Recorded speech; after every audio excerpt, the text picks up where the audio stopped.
Welcome to Misericordiae Hospital, Buru Buru Clinic for holistic medical services. This is Buru Buru Medical Center, which is part of Mata Hospital. And at Buru Buru, we essentially offer services offered in Mata Hospital. We are located in the first floor failing building above Quickmart. In Buru Buru, we have general consultation Monday to Friday. Saturday and Sunday they are still available. We still have specialists. On Tuesday and Thursday we have gynecology clinics running from 8 a.m. to 2 p.m. We have a pediatrician clinic running on Wednesday at 8 a.m. to 2 p.m. We normally have a wellness, which we normally do from Monday to Sunday. Every day, feel welcome, you can come. Experience the difference in our wide range of quality, responsive and compassionate healthcare services. We have very highly skilled and qualified staff running the units.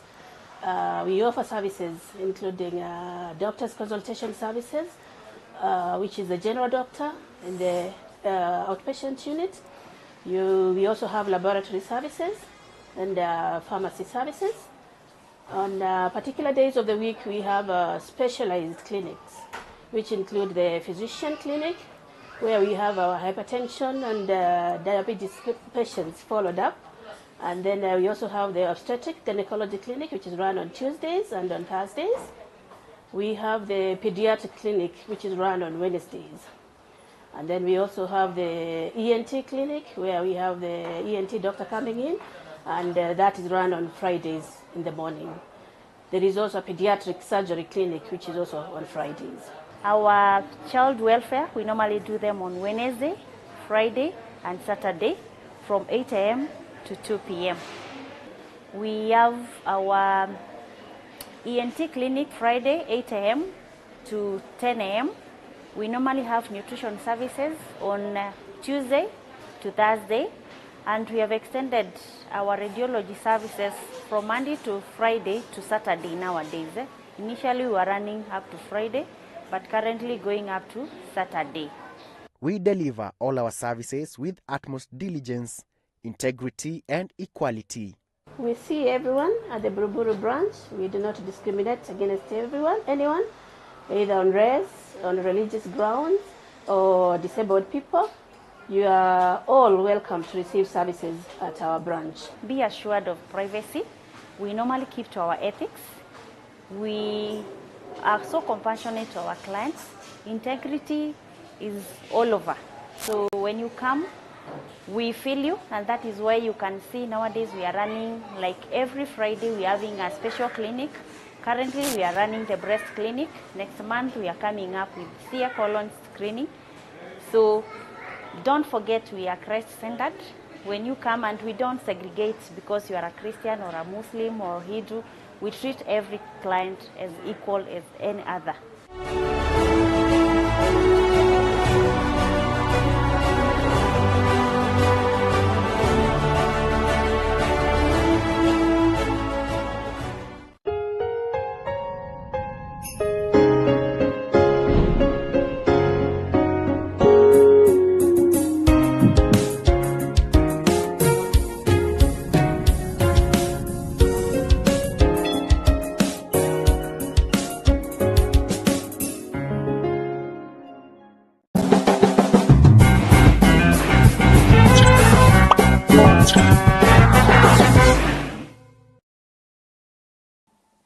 A very warm good morning. It is the 19th day of August, and it is a time and a day for Friday Health Discourse. Thank you very much for tuning in. You are right on time for this, and it feels good to be back to this discourse after weeks of a necessary break, and I believe you are holding up well wherever you are. My name is Sasha Elizabeth, bringing you this live from our headquarters in Karen. Now, insufficient sleep is increasingly becoming a common condition, especially in today's 24-hour economy or society. There is a significant change in sleep culture today as opposed to some decades back. And unlike in the past when insomnia used to be a disorder of the elderly. Right now, the maxim has changed. But why? We're going to hear that from the expert himself. We get to know why the changing trends in sleep patterns, and of course get to delve deep into this condition. What really is it, and what are the precursors, the signs and symptoms, as well as the available treatment modalities. So without wasting much time, allow me to introduce our guest to you, who is a familiar face. Welcome, Doctor. Thanks a lot. Please introduce yourself for the sake of that viewer who hasn't watched this before. Good morning, viewers. My name is Dr. Ndirangu, James Mugo. I'm a medical officer at the Mater Hospital, based at the Thika Road Mall branch. I'm happy to be back here. Yes. Good to have you. Thank you. You for creating time for this. Remember, this is brought to you by Capuchin Television in partnership with Mater Misericordiae Hospital. And this is what we do because we value your health. All right, welcome, and remember to participate and be part of this conversation by dropping your questions and contribution to 0717-424-866. You can also do that on our social media platforms because we are live on Facebook and YouTube. It is a very broad and complex subject that most of us tend to avoid, but trust me, it is worth discussing. So welcome, and let's walk this talk. And welcome again, Dr. Mugo. Before let's start by understanding what is sleep and what makes us sleep. So sleep basically is, let me start by saying it's a gift from God. And we can see the first instance where Adam was put into a deep sleep, and he woke up with the wife. So it was a blessing. Yes. But basically, sleep is this is a state where your body is able to rest, where your mental faculties are able to quote unquote switch off. You become less arousable. Your metabolism is a bit slower, and then and less easily stimulated. And this is important because it facilitates growth, and it facilitates us to be refreshed, to be able to participate in the other affairs of life. So typically occurs at night, but this is basically a physiologic process that we all need, and we all need for our growth and development and survival. Yes. So there's deep sleep and just some conscious state. So basically, sleep is whereby you're, of course, you're not quite moving as such. And you're not aware of your surroundings. Yes, and you're not aware of your surroundings. And basically, we have different stages of sleep. So we have where you're awake, you're aware of your surroundings, and then there's light sleep, where you can easily be arousable, and then there's deep sleep where that tends to be a bit more restful, you're a bit less easily arousable, and then that tends to be helpful for especially growth. And then there's what we call REM sleep, or rapid eye movement sleep, whereby you might have some body movements, but it tends to also be quite restful. So those are usually the main stages of sleep. Thank you. Yes. Now, medically speaking, what is the normal sleep requirement for an individual? So that varies based on the age of the individual. So for adults, typically would range between about 7 to 9 hours. For the younger children, would even be up from infancy and earlier in life, even 10 to 12 hours of sleep. But that sleep tends to be fragmented, that they have short bouts of sleep. But when you add up the sleep, it tends to be about 10 to 12 hours. Then for the elderly, it may be about 7, 8 hours thereabout. So some people are able to survive with even 5 or 6 hours of sleep, but that's a minority. But usually anything less than 5 hours tends to be unhealthy sleep. Yes. But right now, I think majority of us fall under that, but you're going to get to Yes, know more about it that's right. at a later stage. That's So the term insomnia is a common word, and when we talk of insomnia, Yes. what do we refer to exactly? So insomnia, from a medical point of view, is defined as when you have difficulties initiating sleep, you have difficulties or difficulties maintaining sleep, or you have difficulties consolidating sleep. So initiating sleep means you get into bed and you have trouble falling asleep. So maintaining sleep would mean you can fall asleep easily, but you wake up or your sleep is interrupted and you're not able to fall back asleep.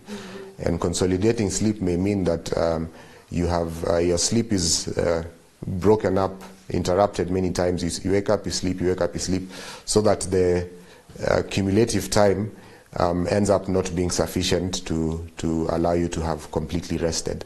Yes. Okay. And how common is this sleep disorder?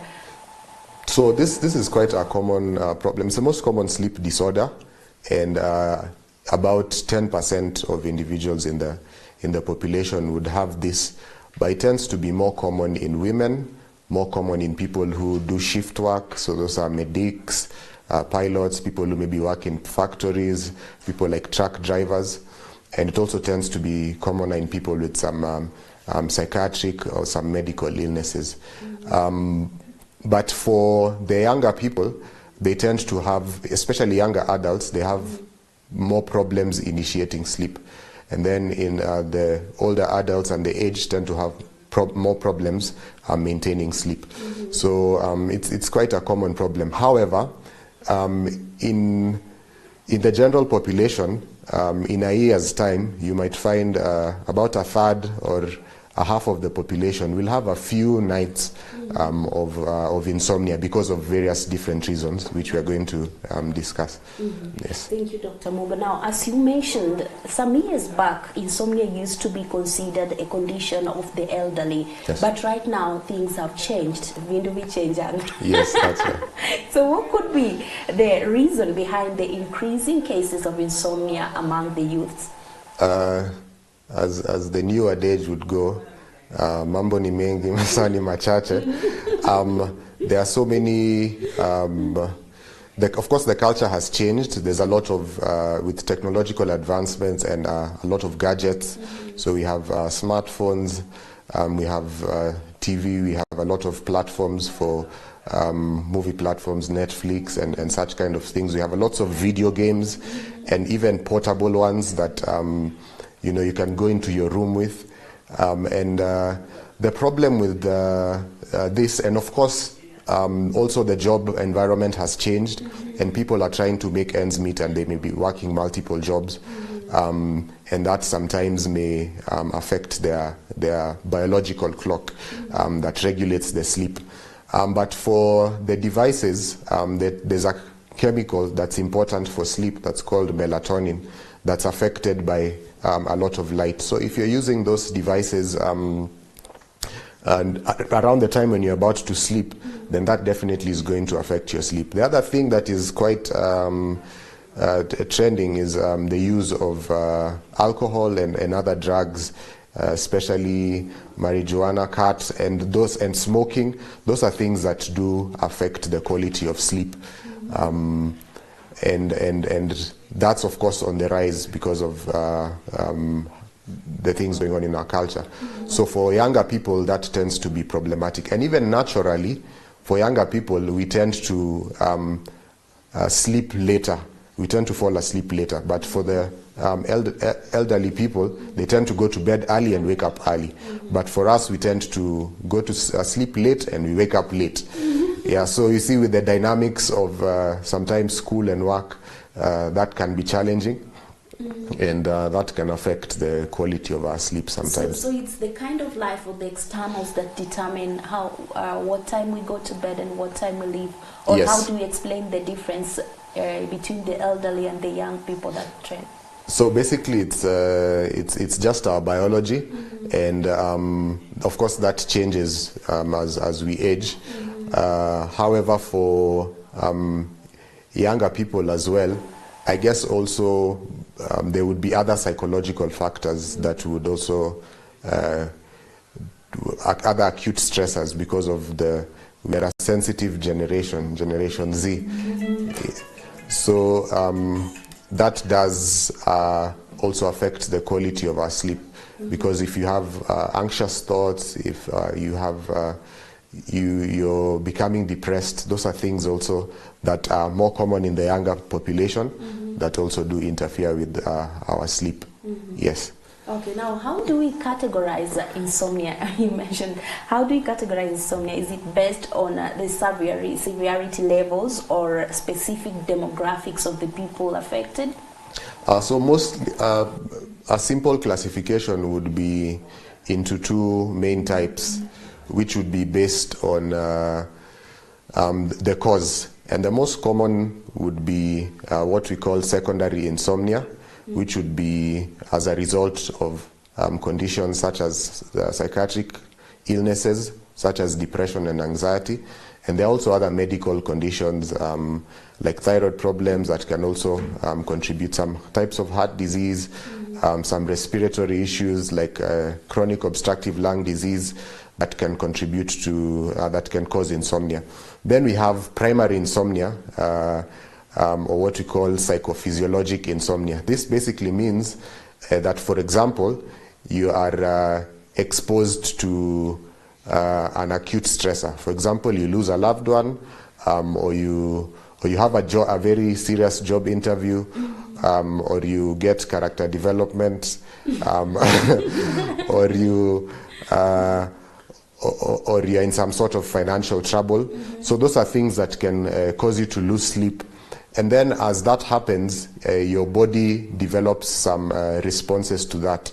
And your body can become, you become more stressed, you become more hyper arousable, and you might not be able to adapt to that going forward. Most times it resolves when the stressor goes away, but other times it can persist because you're not able to cope adequately with that.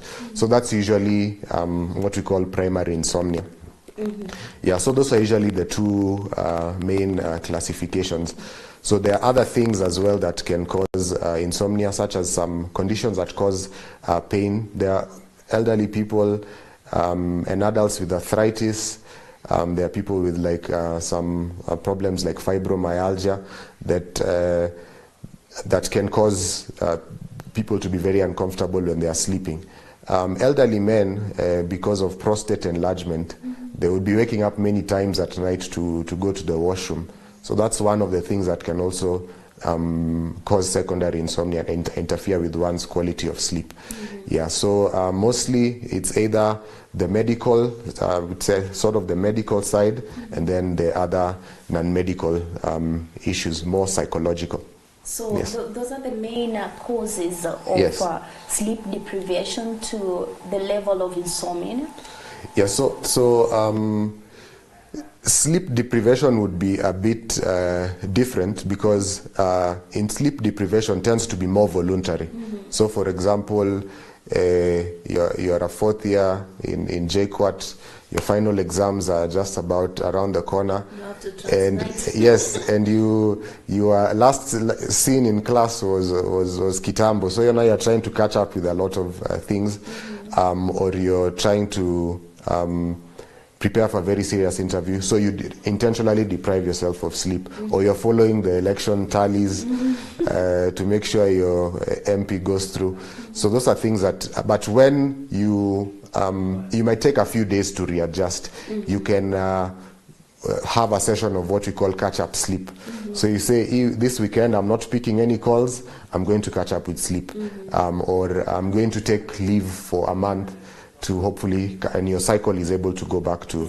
So sleep deprivation is intentional? Yes, but insomnia, you have the desire to sleep. You've come, you've got into bed, you've probably set all the right conditions, you've even maybe put your phone away, but when you get into bed, you're not able to sleep. So you start becoming anxious, and you're looking at the clock, and you're having difficulty, or you fall asleep, then you wake up in the middle of the night, and you try to go back to bed again, and you're not able, so you're looking at the ceiling, you're going on social media, you're trying to look for ways to distract yourself or to find sleep. So that's the difference between insomnia and sleep deprivation.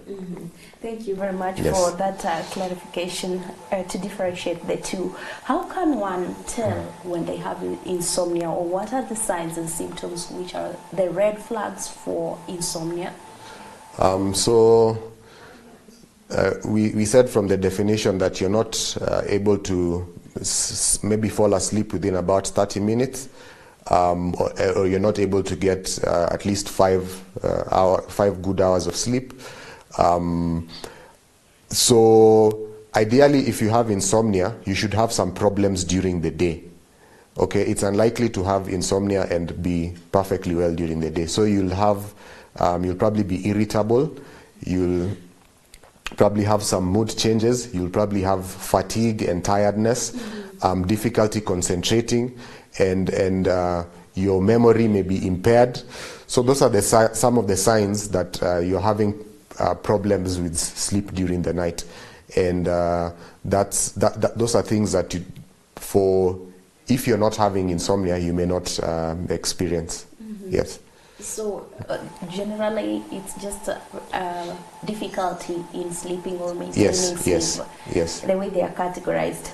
Yes. Now, what kind of medical examinations or tests do you perform on patients who present with symptoms that are similar to insomnia? So basically, we of course first have to take a good medical history. So we would need to find out how the patient sleeps. So what time do they usually go to bed? What time do they wake up? How is their sleep environment? Are there things that they do before bed? And we also need to find out how is their exposure to light. We need to find out. We also need to find out if they have a family history of insomnia.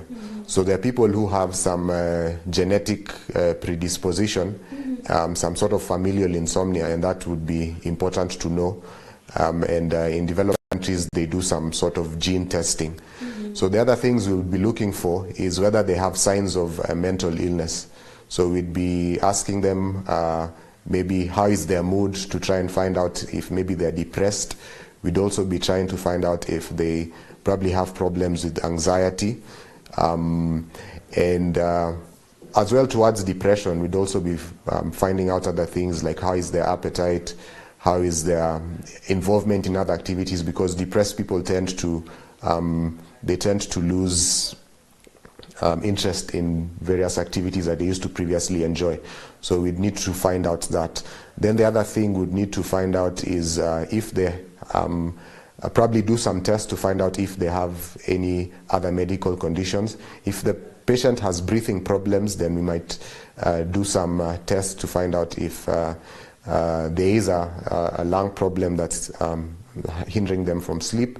If they have maybe some sorts of pains that hinders them, we might need to do some blood tests to find out if they have arthritis. We might need to do some thyroid function tests to see if the thyroid hormones are within the normal balance. Then there's a condition whereby people tend to snore a lot. When they sleep, part of their airway is blocked, what we call sleep apnea. So when we find this tends to be especially in people who are obese, so they have. So when we're examining them, we'll be looking if maybe they have a large neck, or they have a jaw problem, or a large tongue, or their palate is lower than normal. So as to because that would need to be, they need to be referred to for further testing. And it's good to mention that we have a sleep diagnostic and testing center in Nairobi. You can check online where they do specialized testing. There's a machine like a smartwatch that can be used to measure how you're sleeping, and there are other there are other tests called polysomnography that can be used to assess the quality of your sleep. So as to see how is your light sleep, how is your deep sleep, how is your REM sleep, and then they can be able, based on that information, to be able to generate a treatment plan that's individualized for every particular patient who is probably struggling with that issue. Yes. Thank you very much, Dr. Mugo. You mentioned sleep apnea, but we'll get back to that immediately after the break, because it was one of the aching questions here. So right now I'm told we are supposed to take a breather. It will be a short one, but we'll be right back with more shortly. So do stay with us.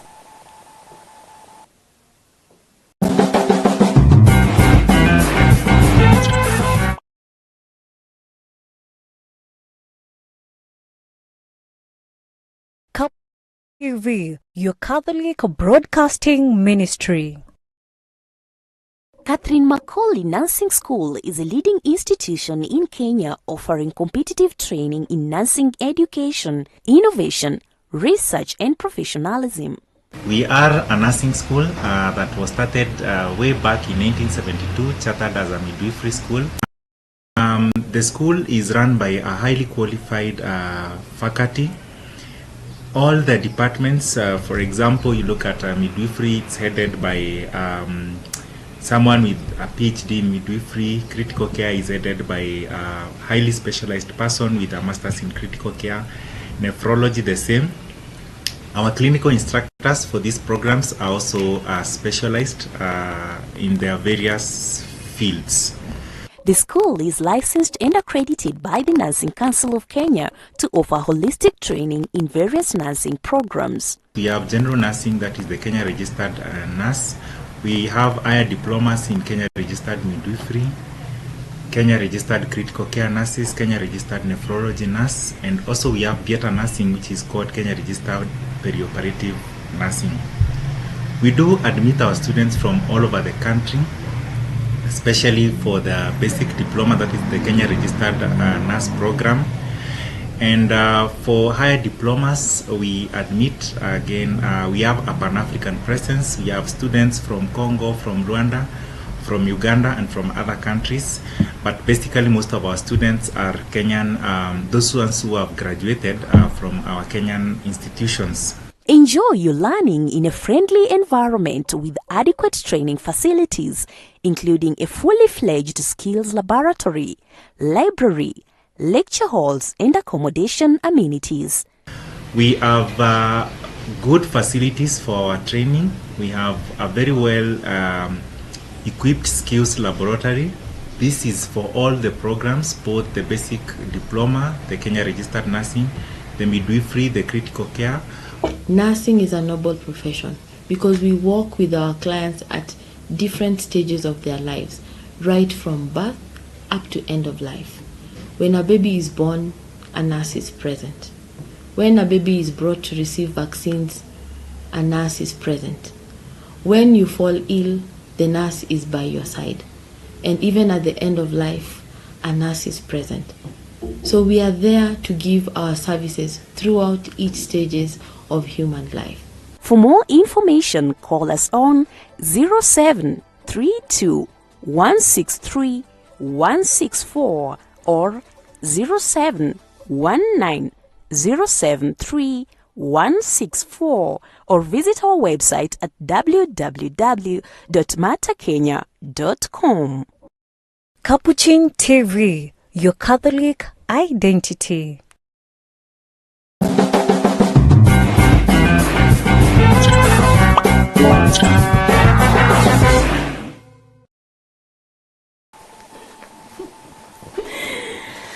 All right, welcome back. We are glad you're still keeping us company. Not just keeping us company passively, but there are those who are active with questions. So thank you very much. And before we proceed with the discussion, I'd just like to remind you that this is Health Discourse that is brought to you by Capuchin TV in partnership with Mater Misericordiae Hospital. And with me in studio today is none other than Dr. Mugo Ndirangu. And we are speaking about a very, very relevant and very it sparks a lot of discussion, this topic on insomnia. So right now, allow me to take some of these questions. The first person was asking, sleep talking, something to do with sleep talking. Can it be linked to insomnia? So I'd like Dr. Ndirangu to respond to that first before. So basically, sleep talking, sleepwalking, there are different types of sleep disorders. So it's not necessarily insomnia. Insomnia, we said, is you have difficulty initiating or maintaining sleep. So there are other abnormal behaviors. There are people who have even what we call restless legs when they are sleeping. So there are other forms of sleep disorders that we may not be able to get into today. Insomnia, yes, but they can sleepwalking. Yes, but they can disrupt one's quality of sleep. But there are different disorders, and some of them are related to some problems in the brain, or have some genetic component, but we're not going to delve into them in detail today. So does that mean when someone is sleepwalking, yes, does that count as the time of sleep? Because in our first session we discussed about the normal sleep requirement, some hours, 7 to 9 hours. Yes, does it count? It does count, but of course it is not the normal kind of sleep. Yes. Okay, maybe you can take that offline with the person who asked that. And Caroline is asking, getting used to sleeping for less hours, does it affect the body or the person health-wise? So the question also would be, so the answer would be yes and no. No, for the people who, there are few people, the minority in the population, who are able to cope well with few hours of sleep, with 4 or 5 hours. And I know today, in some of the motivational books, they might tell you to sleep 2 hours if you want to be a CEO, but it's not necessarily healthy. So there are those people. So the question would be, do you get problems during the day? Are you able to concentrate?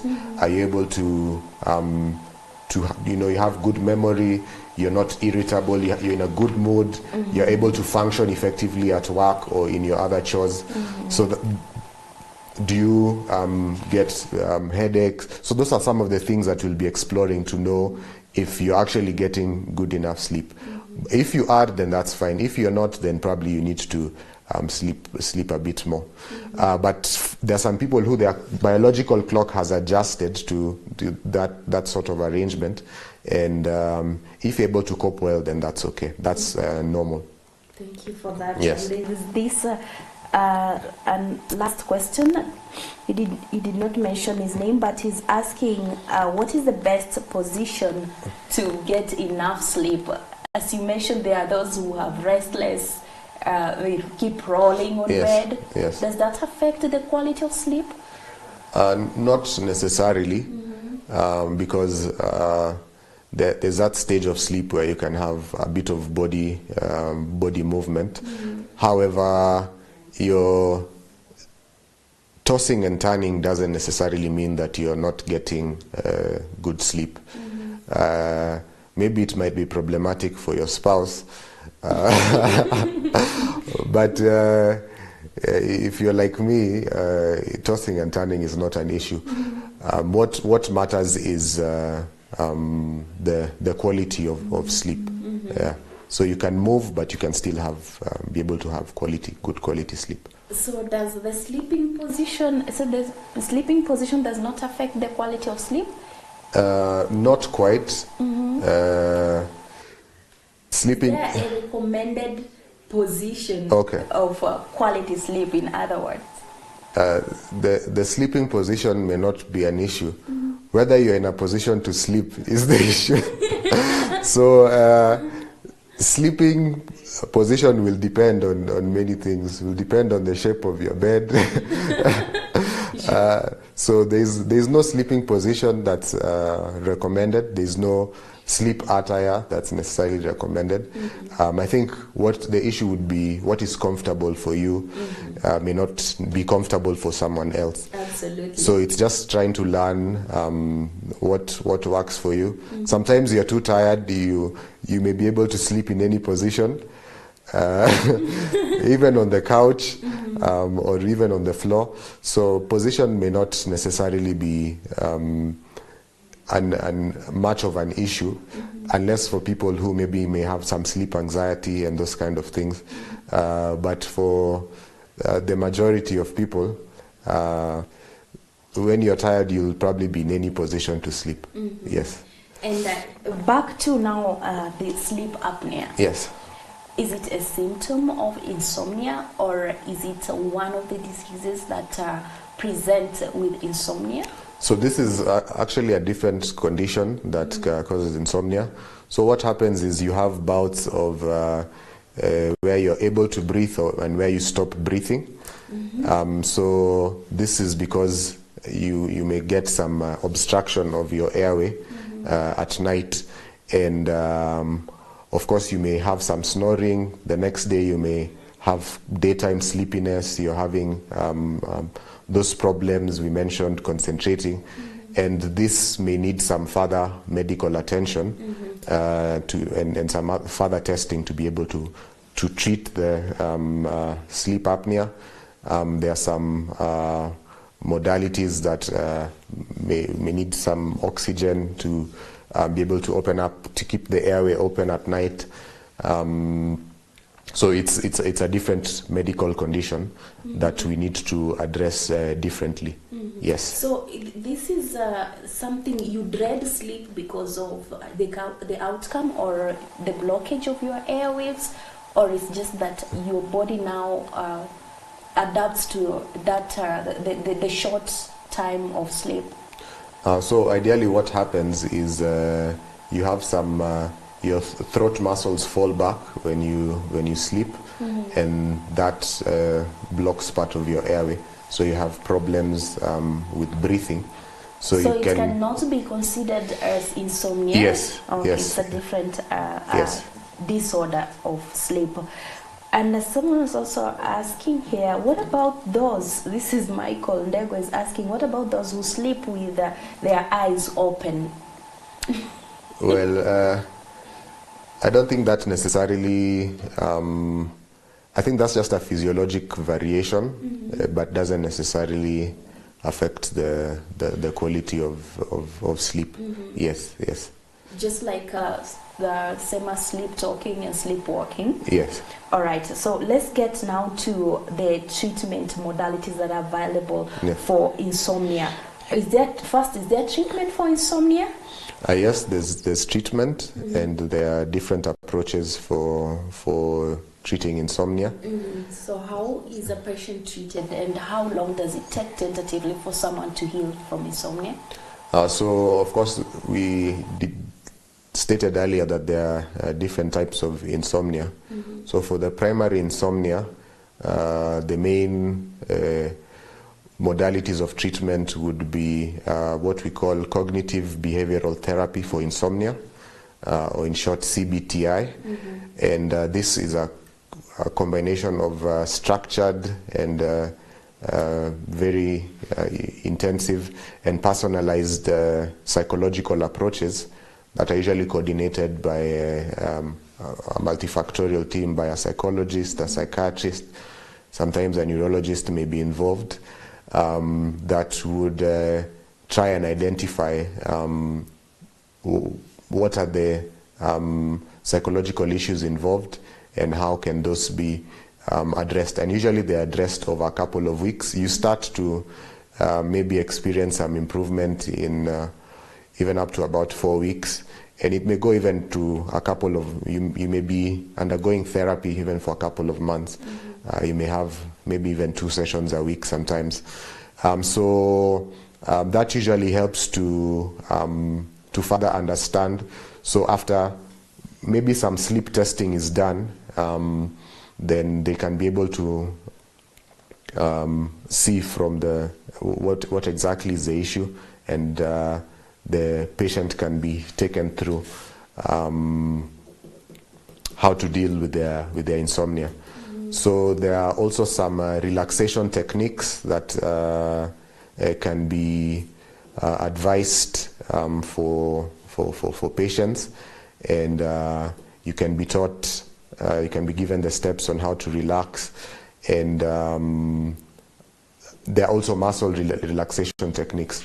So there are relaxation techniques where you relax your mind, and there are also muscle relaxation techniques that you can be taken through to be able to assist. There's also another modality of treatment that's called, that involves basically we try to limit the time that you spend in bed to the least but effective time that you spend in bed. And then that is monitored over time. So you're told how to, if you're having, for example, you get into bed and you're falling asleep almost immediately, then you're asked to get into bed a bit earlier. That's what we call sleep restriction therapy. However, that has to, you need to be under a specialist, and they can be able to follow you up. Apart from that, of course, there are medications that are usually used. Before I go into the medications, there are also medications that do cause insomnia, and some people using some types of blood pressure medications, some groups called alpha blockers and beta blockers. There are also some medications, even some types of hormone medications with pseudoephedrine can cause insomnia. So if we notice that someone has been using some of those medications, then and some other medications like steroids, we would need to reduce those medications and eventually completely withdraw them, so as to help them to revert to a normal sleep pattern. So in terms of now the medications that treat insomnia, what they do basically is they adjust some of the chemicals that help with the sleep and wakefulness. So the medications would, one of the main chemicals that helps with sleep is called GABA. So some of the medications can interfere with GABA and allow the individual to be able to sleep. However, these medications should ideally be used under the advice of medical professionals, and they should be titrated slowly. You increase slowly depending on how the patient is doing, and they can have side effects sometimes, and that needs to be a discussion that we can have with the patients. So what are some of these side effects? So some of the medications people can develop tolerance or addiction, and some of them can interfere with their cognitive function. So we would need to be careful about. Some of them can affect their mood, and so we would need to be careful about how we are using this medication, because they're usually available off the counter. And some of the medications that are used for sleep ideally should not be used for sleep, like Pyritons and these antihistamines. They're abused quite a lot. Even alcohol is one of those things that's quite abused to get sleep.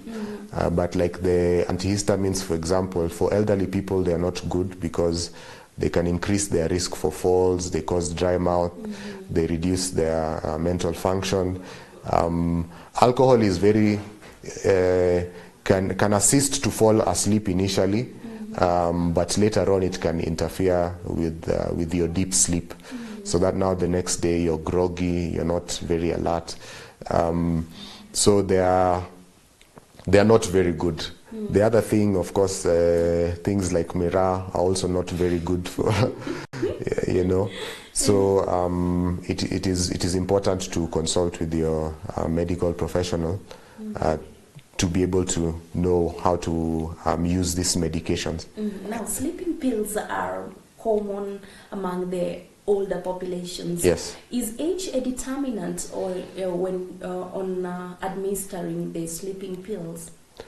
Not really. Even the younger adults with the sleeping problems, the reason why they are liked so much is because they are a quick fix as compared to the other psychological approaches that may take time. But actually, research has shown that the psychological approaches have more sustainable effect in terms of managing insomnia, but they tend to be combined. So for the older people, of course, they do struggle a bit more, and of course they also have other issues, that other medical conditions that may need to be diagnosed and treated. Now, would you recommend some of the home remedies for insomnia? Well, there are a couple of things that have been found that you can do at home that can assist you to sleep better. So some of them would be avoiding heavy meals just before you sleep, and things like avoiding coffee and alcohol before you sleep. There are some, I can't say there's a particular diet that does help you sleep better, but if you're getting closer to sleep, light meals, at least not within an hour before you sleep, can help you to sleep better. Of course, you need to avoid any kinds of stimulants at that point. There are some sort of pills that have been found to assist with sleep, but I don't see them around a lot. They're called magnesium tablets. So those are some of and of course you need to make sure your room is dark, your room is a bit warm and ambient, and then you make sure you also reduce as much as possible, minimize any background noise, because those are things that really can affect one's sleep quality. And of course, your devices, you need to at least either keep them on silent or switch them off. Even sometimes the buzzing of phones has been found to interrupt sleep. So we can't say there are particularly any foods or drinks that would correct insomnia, but there are other things that you can use to be able to help you to resolve it. Great. Now, in a few seconds, before we go to the last question, because our time is running out so fast, you mentioned character development. Yes. Do such triggers for insomnia require treatment? Heartbreaks, work stress, and all that?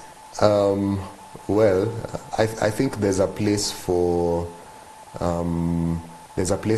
counseling in such situations.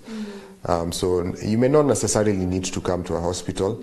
I think there are other people who can be resourceful, their friends, their family, the other support systems that you can try to bring around you to assist. Then if those people are not able to help you, then you can escalate to the medical professionals.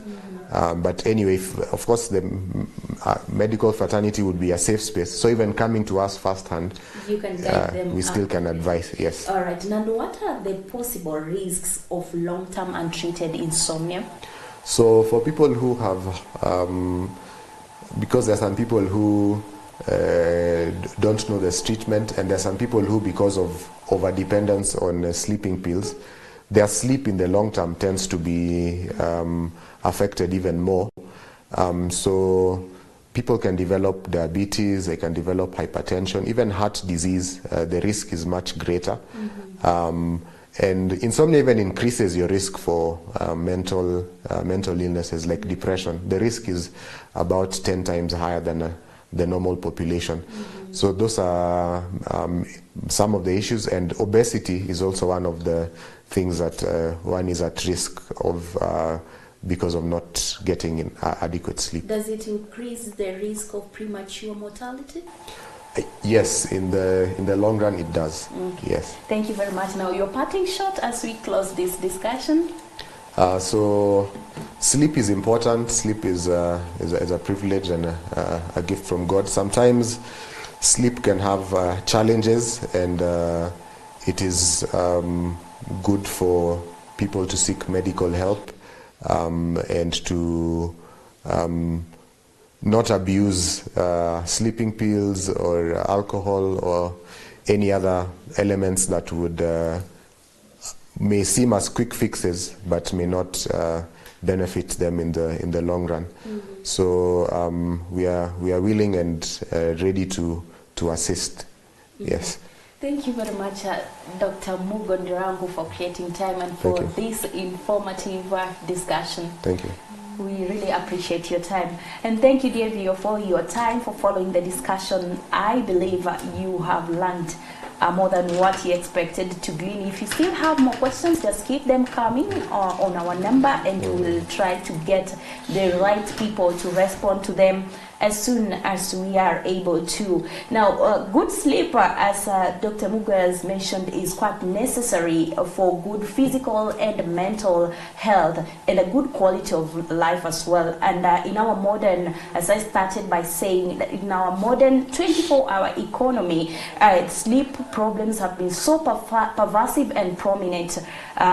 And we have witnessed a sharp increase in this disorder, a condition that could pose drastic public health implications. So there is needed to consider your body, make sure that whatever you do, you create time to rest, to get sufficient rest. Allow me at this point to give gratitude to the team that is working behind the scenes, starting with the camera person, that is Felix Juma. Thank you very much.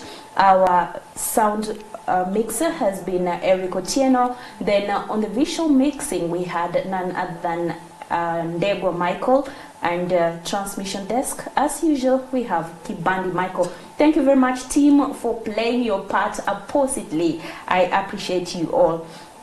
If you have to burn midnight fuel to make ends meet, just make sure that this does not affect your mood, attitude, or your performance at work and interaction with other people. So everything, make sure you do in moderation. My name is Asasha Elizabeth. I wish you a great weekend. Goodbye.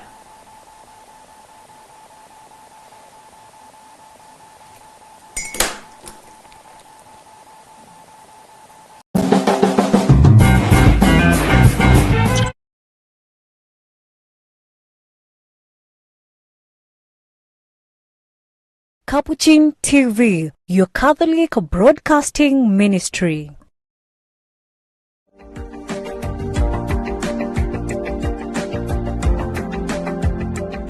Welcome to Mater Misericordiae Hospital, Nairobi CBD Medical Center. Development House Medical Center was opened about slightly above 10 years ago, and since then we've been providing ambulatory care to clients who come to us.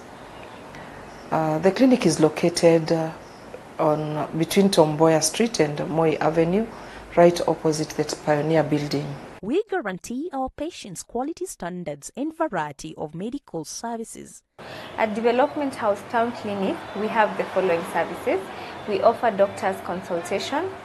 We also offer physician services on Mondays and Fridays, obstetric and gynecologist services on Wednesdays and Saturdays, nutritional services on Fridays. We also have a well-equipped pharmacy, a well-equipped laboratory. We have physiotherapists, and we also have just begun our wellness services as a way of encouraging preventive medicine. We provide specialized services, that is gynecology and antenatal clinics. We provide services to the diabetics and the hypertensive patients. We give nursing services. We will do your dressing, we give you injections, we also provide some counseling services. We have specialized counselors that would give you natural family planning counseling and guidance, and you'd also get the general counseling. We also provide adult immunization, and basically for adults who want to travel, we are able to give you the vaccines that you need. We uphold the dignity and privacy of our patients as we strive to meet your healthcare needs holistically and in a more compassionate way. The service that you'd receive at our medical center is a value with a touch of Christ. We do not just want you to be taken care of physically, but you also think about your spiritual care and spiritual growth. Visit us every Monday to Friday from 8 a.m. to 6:30 p.m. and every Saturday from 9 a.m. to 3:30 p.m. and get value for your money. We ensure that you're seen within the shortest time possible, however, providing quality care. I welcome you all to Mater Hospital CBD. We assure you of timely, efficient, and satisfactory services.